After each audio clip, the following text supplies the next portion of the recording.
ಚುನಾವಣೆ ಮುಂಚೆ ಡಿ.ಕೆ ಶಿವಕುಮಾರ್ ಅವರು ಅವರಿಗೆ ಆಫರ್ ಕೊಟ್ಟಿದ್ದಾರೆ. ಎಂದು ಡಿ.ಕೆ ಶಿವಕುಮಾರ್ ಅವ್ರು ಹೇಳಿಕೆಯನ್ನು ನಾನು ನೋಡಿದ್ದೀನಿ.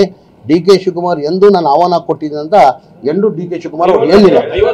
ಈಗ ಸರ್ ನಮ್ಮ ಪಕ್ಷ ಹೈಕಮಾಂಡ್ ಪಕ್ಷ, ಈಗ ಅವ್ರು ತಗೊಂಡ್ಬೇಕಾದ್ರೆ ನಮ್ಮ ಹೈಕಮಾಂಡ್ ತೀರ್ಮಾನ ಮಾಡಬೇಕು. ಅದ್ರ ಜೊತೆಲಿ ಇಡೀ ಜಿಲ್ಲೆ ಲೀಡರ್ಗಳು, ಮಾನ್ಯ ಮುಖ್ಯಮಂತ್ರಿಗಳು, ಮಾನ್ಯ ಅಧ್ಯಕ್ಷರು ತೀರ್ಮಾನ ಮಾಡಬೇಕು. ಯಾರು ಬೆಳೆದ್ ನಿಮ್ಗೆಲ್ಲ ಗೊತ್ತಿದೆ. ನನ್ ಕೇಳೋದು ಇಲ್ಲ, ಇಬ್ರು ಬೆಳೆಸ್ಬೇಡ್ಕೊತವ್ರೆ ಒಬ್ರಿಗೊಬ್ರು. ಎಲ್ಲ ಬಳ್ಳಾರಿ ಜಿಲ್ಲೆಯಲ್ಲಿ ಇಬ್ರು ಬಗ್ಗೆನೂ ಗೊತ್ತಿದೆ ಜನತೆಗೆ. ಈಗ ಹಂಗಿದ್ದಿದ್ದಕ್ಕೆ ಕಾರಣಕ್ಕೆ ತಾನೆ ಈಗ MLA ಆಗಿ ಸೋತ್ರು, MP ಆಗಿ ಸೋತ್ರು, ಮೊನ್ನೆ ಗೆಲ್ತೀವಿ ಅಂತ ಪಲಾಟ್ ತಟ್ಟರು ಜನಾರ್ದನ್ ರೆಡ್ಡಿ ಅವರು ಸಂಡೂರಲ್ಲಿ ಉಪಚುನಾವಣೆಯಲ್ಲಿ. ಅಲ್ಲಿ ಏನಾಯ್ತು? ಏನೋ ಒಂದು ಕಾರಣ ಹೇಳ್ಬೇಕಿಲ್ಲ, ಏನೋ ಒಂದು ಕಾರಣ ಬೇಕಿಲ್ಲ ಸರ್, ಅವ್ರು ಹೇಳ್ಕೊಂತಾರೆ ಅಷ್ಟೇ. ಚುನಾವಣೆ ಮುಂಚೆ ಡಿ.ಕೆ ಶಿವಕುಮಾರ್ ಅವರು ಅವರಿಗೆ ಆಫರ್ ಕೊಟ್ಟಿದ್ದಾರೆ.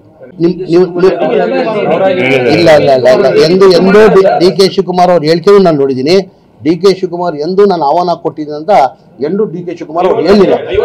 ಈಗ ಸರ್ ನಮ್ಮ ಪಕ್ಷ ಹೈಕಮಾಂಡ್ ಪಕ್ಷ, ಈಗ ಅವ್ರು ತಗೊಂಡ್ಬೇಕಾದ್ರೆ ನಮ್ಮ ಹೈಕಮಾಂಡ್ ತೀರ್ಮಾನ ಮಾಡಬೇಕು. ಅದ್ರ ಜೊತೆಲಿ ಇಡೀ ಜಿಲ್ಲೆ ಲೀಡರ್ಗಳು, ಮಾನ್ಯ ಮುಖ್ಯಮಂತ್ರಿಗಳು, ಮಾನ್ಯ ಅಧ್ಯಕ್ಷರು ತೀರ್ಮಾನ ಮಾಡಬೇಕು.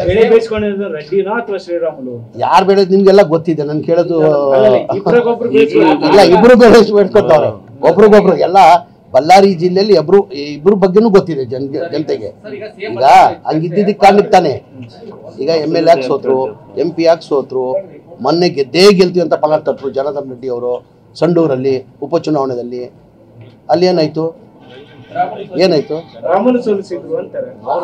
ಏನೋ ಒಂದು ಕಾರಣ ಹೇಳ್ಬೇಕಿಲ್ಲ, ಏನೋ ಒಂದು ಕಾರಣ ಬೇಕಿಲ್ಲ ಸರ್, ಅವ್ರು ಹೇಳ್ಕೊಂತಾರೆ ಅಷ್ಟೇ.